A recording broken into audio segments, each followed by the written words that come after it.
Hyphen group रो padding भी दे दी और mark तो साथ साथ में आ जाता, तभी ऊपर हमने दिया।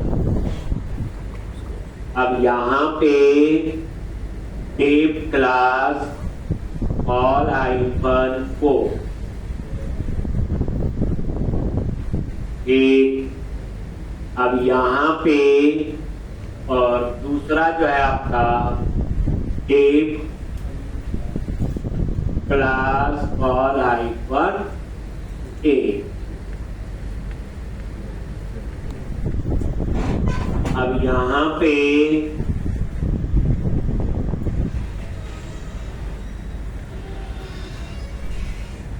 आपने बटन लगाना है सेव या अपडेट, तो आप सिंपल बटन टाइप सबमिट और यहाँ पे क्लास btn हाइफन इन्फो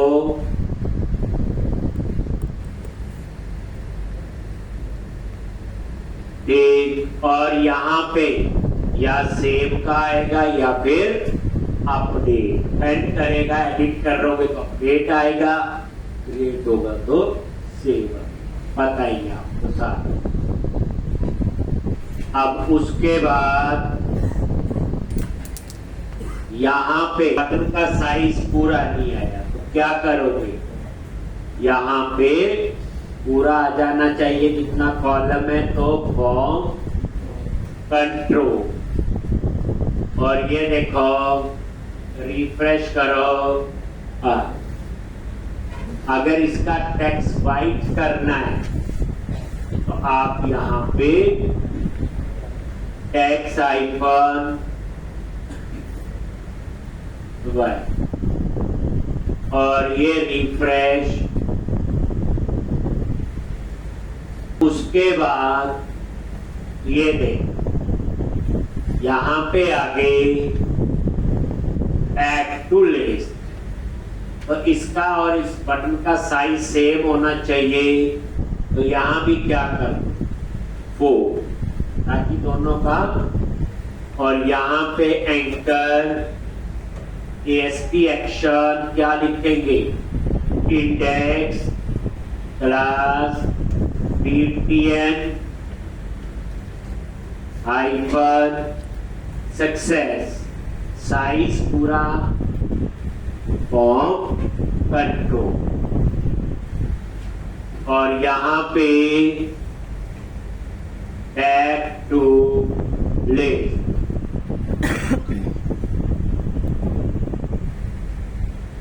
और रिफ्रेश किया। एक, अब ये दोनों बटन यहाँ, मैं चाहता हूं ये दोनों इस राइट हैंड साइड पे आने चाहिए। तो आप क्या करो, यहाँ पे ऑफसेट 4 कर ताकि 4 कॉलम यहाँ से छोड़ दे। ये देखो डिजाइन में पता चल जाएगा। रिफ्रेश ऐसे यदि अब ये ठीक लग रहा है, ये डिजाइन दे, ये लिख लो बच्चों एक बार, ऐसे टैग टू लिस्ट पे क्लिक किया तो इंडेक्स पे नहीं गया। अच्छा मैंने गलती से एक्शन लिख दिया। एक्शन तो कहाँ होता है, MPC। तो ये MPC नहीं है, यहाँ लिखेंगे ASP आइकन बोलो पेज और पेज का नेम है आपका पेज। तब लिखेंगे जब MPC हो। रिफ्रेश किया आ गया तो ऐड न्यू बुक पे गए वही। ये वैलिडेशन के मैसेज, तो यहाँ पे ये देखो जैसे सबमिट देख, अब वही मैंने उसमें भी बताया था सर्वर पे आने, क्लाइंट साइड पे आने चाहिए। तो तो उसके लिए आप क्या करोगे, यही फॉर्म टैग के बाहर आ जाओ, याद करो रेंडर सेक्शन बना हुआ, चेक करो कहां पे गए, शेयर पे अंडरस्कोर लेआउट और यहां पे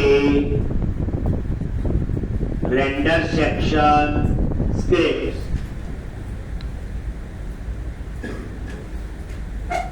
एक रेंडर सेक्शन स्क्रिप्ट और ये देखो याद आ गया होगा,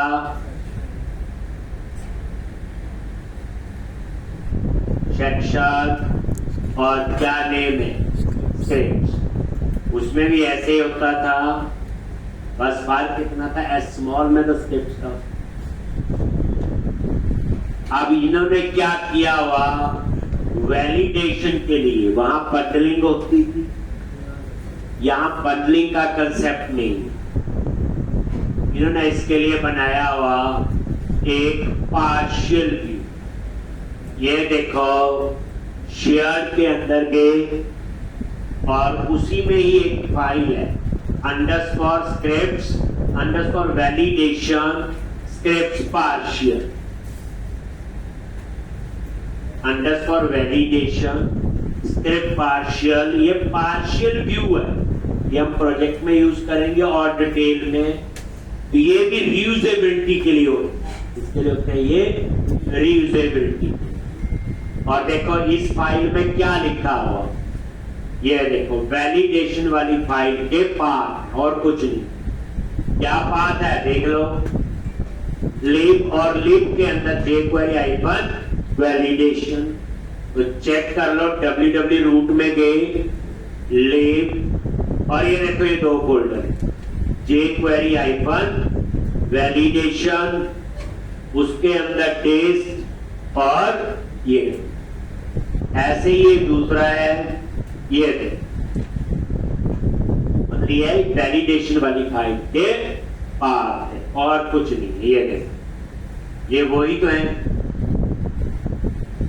तो ये अंडरस्कोर वैलिडेशन पार्शियल एक पार्शियल व्यू है जो हम रीयूजेबिलिटी के लिए यूज करते हैं, वो यही पे है, पेजेस शेयर और ये है उसका नाम। आपने इसको कैसे कॉल करना है, वही अपसर्ट पे आ जाओ और यहां पे पार्शियल नेम और ये पार्शियल व्यू का नेम।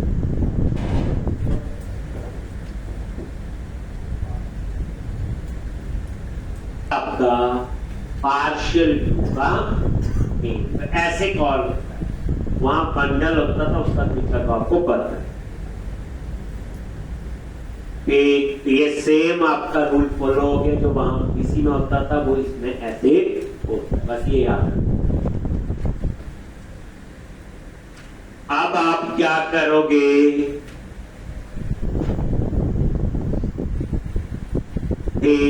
अब हम सेव अपडेट का कोड लिखेंगे, क्योंकि आप ये देखो जब हम इस बटन पे क्लिक करेंगे तो ये पेज को क्या करेगा, सबमिट करेगा। तो वही इसके कोड में जाओ, F7 से आगे, जहां पे क्या होती है हैंडलर, ये देखो। अब एक और हैंडलर हम यहां बनाएंगे और पब्लिक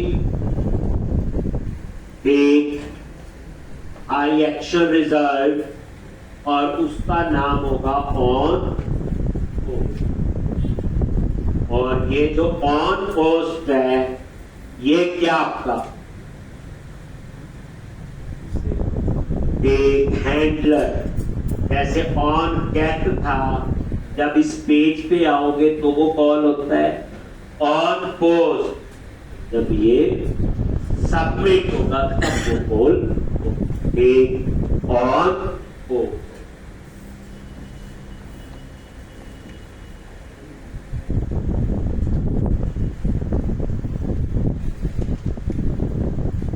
एक ऑन पोस्ट और ऑन गेट।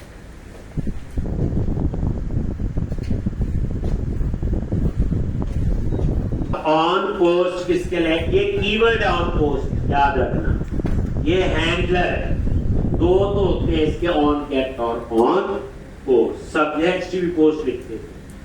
अब यहां पे हम क्या लिखेंगे? सेव और अपडेट का कोड कैसे लिखते हैं?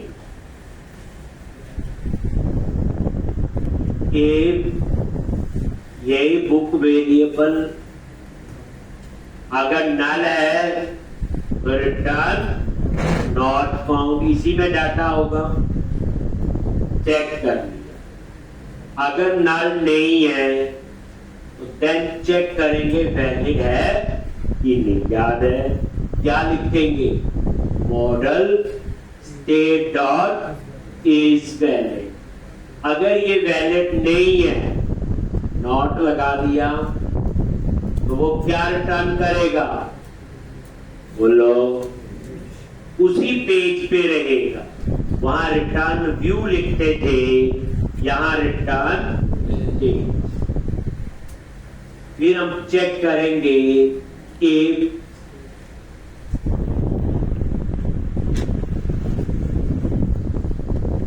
बुक डॉट आईडी, अगर ये 0 है तो ये कौन सा कोड होगा? तो अगर ये 0 है तो क्या लिखना है? Context dot books dot add. ठीक, और ये कोड हो गया इसका ऐड। एल्स क्या लिख देंगे? तो यहां पे बस ऐड की जगह अपडेट। आपको यहां पे पुराने वर्जन में लंबी कहानी लिखनी पड़ती थी, याद है? जिसको अपडेट करना, पहले फाइंड करो, याद करो। बस ये एक लाइन से ही अपडेट होगा, जैसे एक लाइन से ऐड होगा, एक लाइन से अपडेट। और उसके बाद context dot save changes async. अगर असिंक लगाए तो आगे क्या लगाओगे? अवेट। ऊपर अवेट और ऊपर असिंक लगा। क्या ऐड असिंक है? चेक कर लो, पहले बताए थे है जी ऐड असिंक। तो यहां पे क्या करो? आगे अवेट। क्या अपडेट सिंक है? नहीं है, नहीं है, इसमें लड़ने वाली बात। अब रिटर्न करना है, सेव होने के बाद कहां जाएगा? एक्शन वाले पेज पे। तो यहां क्या लिखेंगे? बोलो जल्दी। Return to, redirect to page. और पेज का नेम क्या है? इंडेक्स। ये लेकिन जब आपने रिटर्न किया तो यहां पे आपको क्या करना पड़ेगा? वही याद करो, टास्क ये लो, और यहां पे ये break point.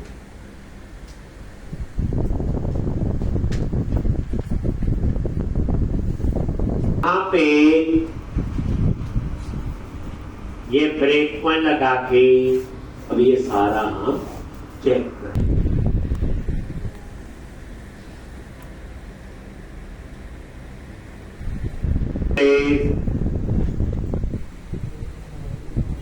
Add new book, देखो सेव पे क्लिक करो।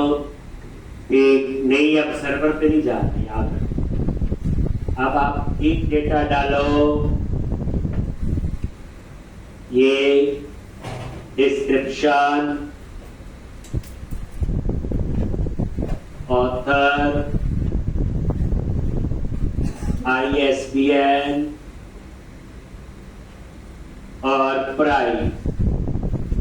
और सेव पे क्लिक किया। आगे यहाँ पे F10 नल तो नहीं, ये देखोगे तो ये जो बुक है आपका चेक कर लो, आईडी 0 है, ठीक है, ऑटो इंक्रीमेंट होगा, बाकी डिटेल टेक्स्ट बॉक्स से आगे ना देखो, ऑथर है, डिस्क्रिप्शन है, ISBN है, प्राइस है और टाइटल।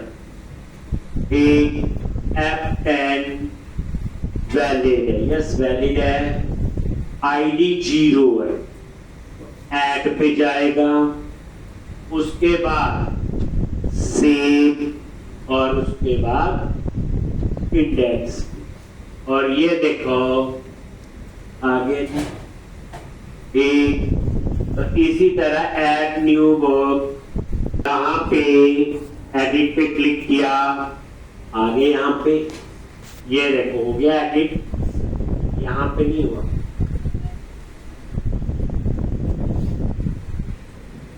अभी एडिट वाला बटन था वो ठीक है। एक सेव का तो हमारा हो गया, अब आप एडिट, आप ध्यान से देखो, आप सर्च में जाओ और यहां पे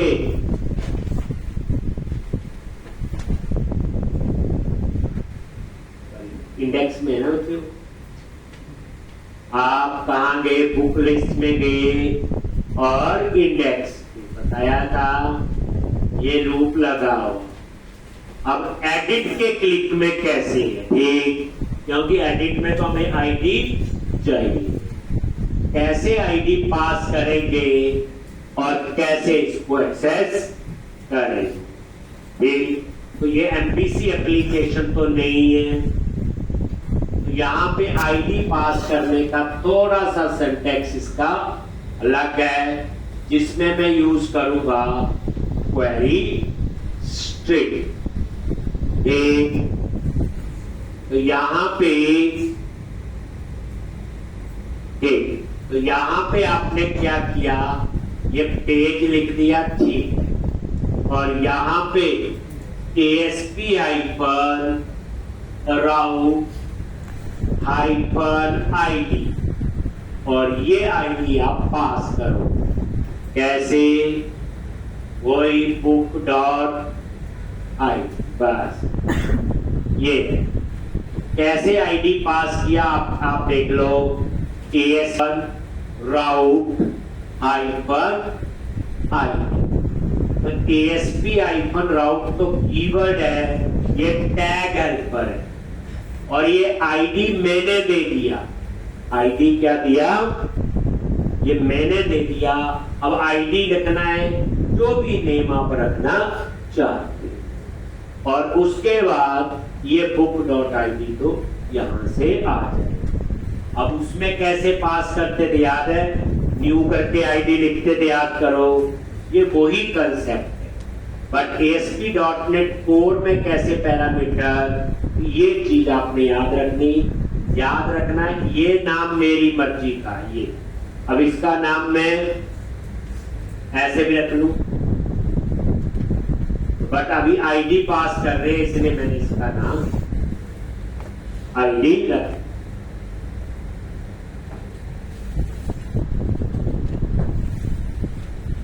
करने का तरीका ये, MPC में कॉमन HTML में लिखते थे ना न्यू आईडी, ये वही है। अब आप इसे रन करके देखो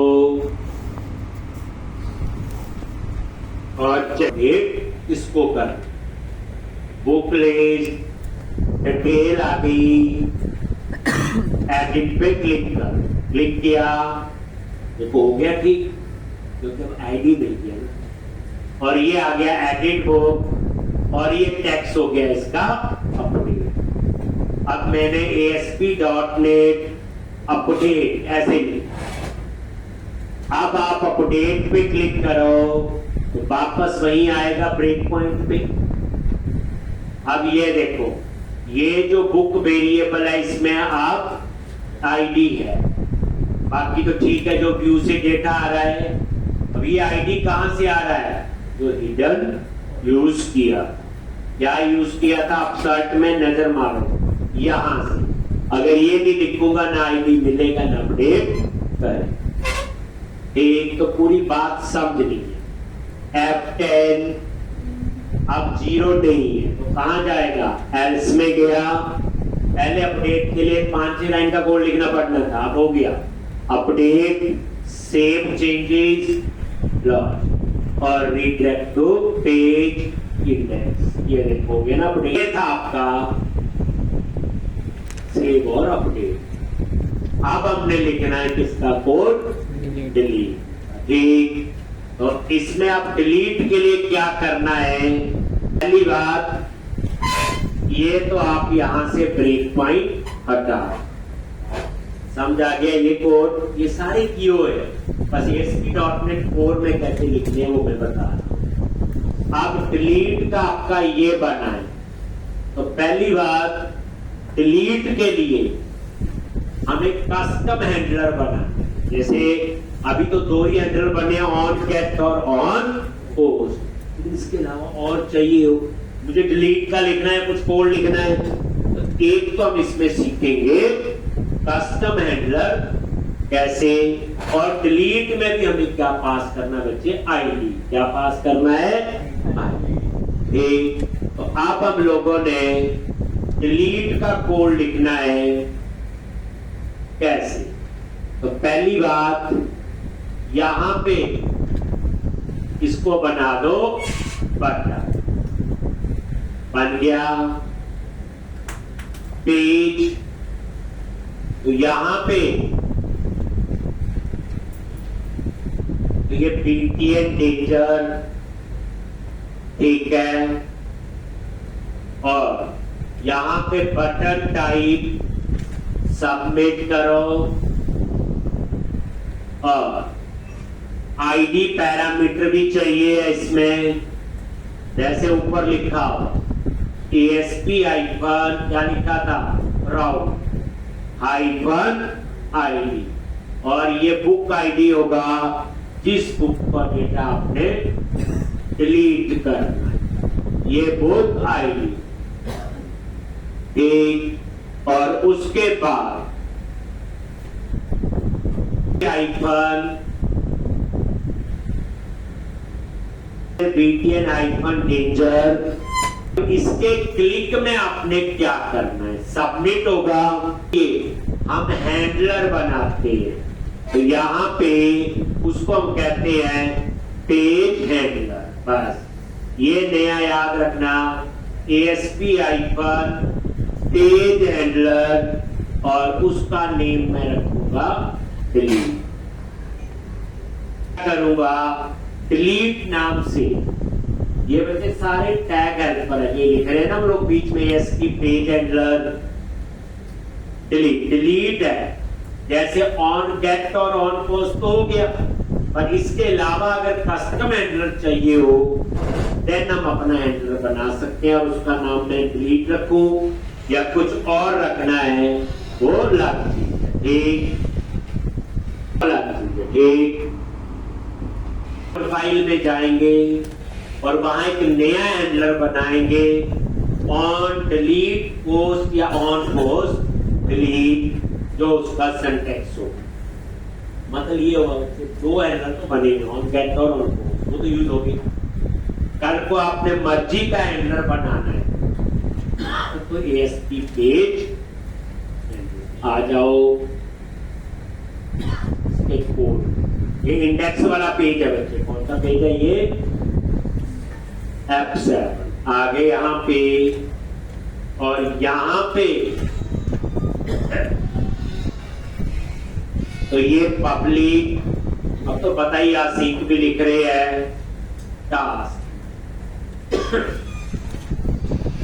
अगर रिटर्न होगा तो हम लोग ऐसे, और यहां पे ऑन डिलीट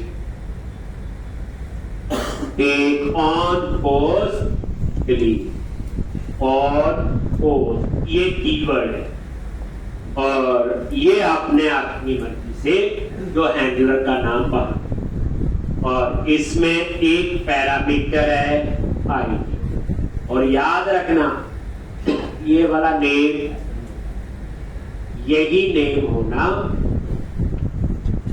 चाहिए। एक आईडी पैरामीटर। बस अब क्या करेंगे, पहले फाइंड करेंगे और उसको डिलीट करेंगे। वेयर बुक इन डीबी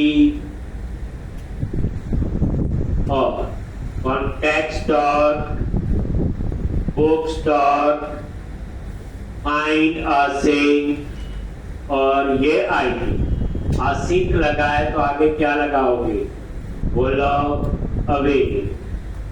और यहां चेक कर लिया, अगर ये नल है देन रिटर्न क्या होता है इसमें, नॉट फाउंड। पुराने में HTTP नॉट फाउंड होता है। और उसके बाद रिमूव किए डॉट और उसके बाद context dot save changes async, यानी इंफॉर्मेशन को सिंक्रोनसली यूज करेगा। रिमूव असिंक है नहीं है तो रहने। और उसके बाद कहां जाना है, रीडायरेक्ट टू पेज। और पेज का नेम क्या हमारा, बोलो इंडेक्स।